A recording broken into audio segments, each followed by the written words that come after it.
Hi, this is Scott with MyTech USA. Here's a tip for using MyCAD, MyTech's free downloadable 3D software.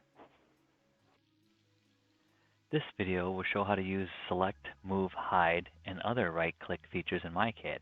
Here we have a corner shelf design, and we'll start by selecting one of the vertical posts. Left-click on a post, which will turn blue, then right-click while still over the same post. The typical Windows Cut, Copy, and Delete appear with some MyCAD-specific selections.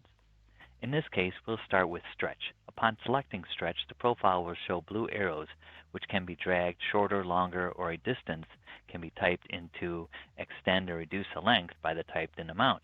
Use a negative number to subtract and a positive to extend.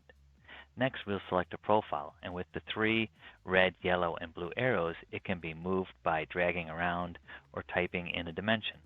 Similar to other Windows functions, holding down the Control button on the keyboard allows multiple parts to be selected at once.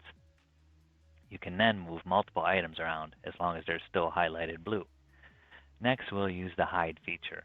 Selecting an object and using the Hide feature will remove them from the design until at some point the Show Hidden box is selected at the top of the screen. This works well in complex designs when making changes or looking into the interior of a design.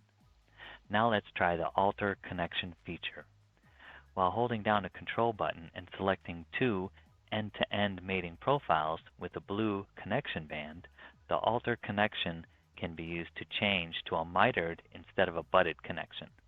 The connector will switch from a single bushing style universal connection to a mitered hinge connector, which is more expensive but doesn't leave an exposed end of the profile.